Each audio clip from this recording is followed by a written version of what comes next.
conditions back home a bit worrisome for Jamaicans at this time, as I pervaded the camp here in Trinidad? Yeah, I mean, every day we give our thoughts and our definitely our prayers back home to everybody. It's devastating, and we sit and make sure that those are back home, and we have them in our thoughts every day, and we speak about that in our meetings as well, in terms of what football. It's just a really good point of what football does and how it brings people together and what it means to people around the world. And in this particular case for us, it's huge because if we can bring some joy, and at least obviously with this team in general, they know how much the team means to the people of Jamaica, both in Jamaica and in the diaspora. So yeah, they've been in our thoughts the entire week. But with that said, they've showed incredible resiliency. They've showed incredible focus through all that, because we all have relatives and family back there, and homes and properties. And so, with all that said, when we've come in for the 90 minutes where we come to train, they've been absolutely fantastic. They've been able to focus on the task at hand, and make sure that the training sessions have been at the standard that we expect. Based on this window before the start of the World Cup qualifiers in November, what are some of the objectives you look to, from the match, and what would have transpired in the training sessions? Yeah, I think it's in terms of our principles and the things that we've been working on, the identity of our team, that we want to be good with the ball and good without it. We want to make sure that we're winning all transition moments. Like everything else in football, we talk about dominating set plays, and so. Those are the things that are sort of our focus heading into this week.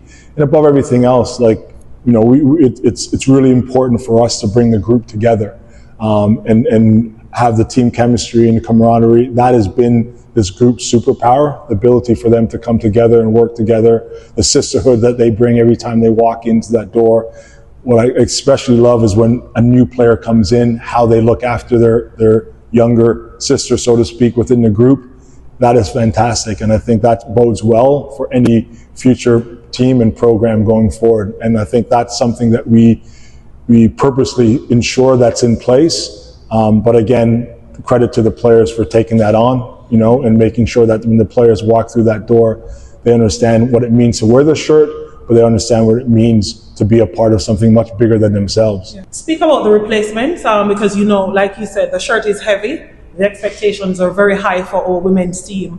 Reassure or tell the Jamaicans about the quality within those replacements who have come in. Yeah, I mean, look, I think the national team has that expectation, so they know that. But that's also one of the things that inspires them to put on the jersey, which is obviously important for us. With the young players coming in, those ones that don't have many senior A caps, but they've had some youth caps coming in, so they understand what international football is. But we also know there's a massive jump between U20 football to senior football in our particular program, especially on the back of a team that's been very successful. So therefore, those players have to come in and embed into the system of what we're trying to do. All we ask for them to do is, like everything else, a non-negotiable, give their best effort, continue to have a growth mindset, which they've shown, and they've had a great week thus far. So as we continue to build this pool of players that we have, as I alluded to, the eye is 2027, but there's also with an eye on 2031 down the road. If we're successful with that bid, that we have a strong team that we can put on the ground to make sure that Jamaica public is happy with. Let's speak a little bit about the team. Of course, this is a friendly international, but the last time Jamaica appeared at a competitive competition, you were really impressed. How similar is the team this time to that? And of course, how are you taking this opportunity to prepare for the W Championship as well? Yeah, I mean, first and foremost, look, we have a great relationship with Trinidad and the Trinidadian FA, but as we all know as well, there's, Trinidad, when Trinidad plays Jamaica, it's not a friendly, so I know Trinidad is, well coached, they'll be well prepared for us, and we know and we respect them, and we've taken that sort of approach to the game. So we'll be an intense match on home soil for them. Their objectives, obviously we wish them well, but their objectives also to qualify for the World Cup for the first time. And for this group, we want to make history by going to the World Cup for the third consecutive time and continue to, for all the teams in the region, raise the bar and the standard of what it means and show the world what it means for football, especially women's football in the Caribbean, to be playing at that highest level. So we're approaching that with the idea that, next month, we've dubbed it the Road to Rio begins. And we want to make sure that this game is a good springboard into that match next month when we get together. Just speak about the similarities of the last World Cup team to this one. Yeah, I mean, we've kept the core, like everything else. We've analyzed that, and I think that all the teams that have kind of won the World Cups, there was that age group between that 27, 29, and we're getting to that mark. But with that said, we also have an eye, and we've also, before the latest bid has gone in for 2031, we've always had an eye on what that next generation looks like. So there's always been a succession plan that ensures that we are bringing, the best young players through our pathway into this program. So that's been deliberate. And obviously, at times we've, I wouldn't say sacrificed, but we've thrown them in some of the games that we played in the last year into the proverbial deep end to see what it's like.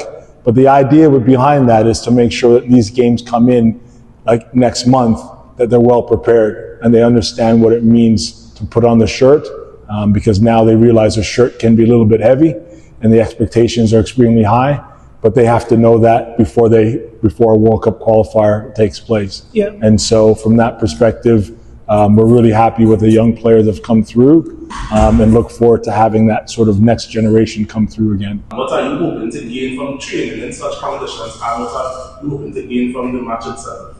Yeah, first of all, the stay has been fantastic, and credit to the host, the TNT Federation, for the way they've looked after us. There's no complaints. Obviously, where we're staying has been great. Food's been great, very similar, as you know, as well. So we've been at home. I think it's more like everything else. So it's going back to making sure that, a lot of it is with our attention a little bit back home and making sure that, everyone remains focused. But overall, the stay has been great. The weather is the weather. We're Jamaican. We're used to it. That's what it is. Sun every day, all day. So we just have to get on with what we need to do and prepare and play the match accordingly. 4 players who unfortunately through injury and other reasons had to pull out of this squad, the likes of Shania, Girlz, Atlanta Prime, Rebecca Spencer. Any disappointments in them pulling out of this squad? I think more so for them, because I know heading in they were really excited to join up with the group. It's been a while, it's been a minute, and I know they wanted to come back in. So really sad for those players to miss out. But one of the benefits of where we are now is that we have players playing at the highest level, and they're playing week in, week out. So every Monday morning when I wake up, I check my phone, and unfortunately, we've got that sort of note that comes through. But that's part and parcel of football and happens to everyone else around the world, and that means the next woman is up. And what I'm really pleased about was within an hour of making a call to the players who've come in from their respective schools, because traditionally we kind of leave our college players where they are because they have 2-3 games a week and then they have their studies. But we were able to, with our relationships we have with the schools that these players are at, they were able to release them in short order and for them to join. So I think that speaks volumes of everything in the fact that within 24 hours, we've got players who are ready, aiming to come in and represent their country. I think that's really, we're missing out on one side, but on the other side, I'm really proud of the fact that we have these players that are able to step up and come in and want to play for their country at a phone call in a minute's notice. Also, speaking of players coming into the team, I see you've called up Tiana Harris and Julia McPherson for the first time, seeing as some players have pulled out of this squad. They see this as an opportunity for them to possibly make the debut tomorrow. Yeah, well, Jalen McPherson has been our U20 captain, so she's been in a few camps and trained. So she's come through our pathway. Tiana is someone that we've been monitoring for the last year and a half. Obviously a dual national, and she came through, born in Canada, but has been playing abroad.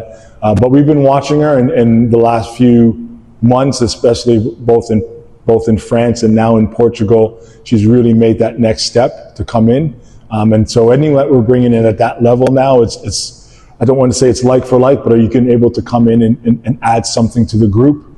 And we've been able to see that in her performances. They're consistent performances. And this week, she hasn't let us down, herself down, first and foremost. She hasn't let herself down, and she's been a great addition to the group this week. We have not played the senior women's TT team since 2018. What are you expecting from the opponent, and do you think we have the quality from our women here to respond?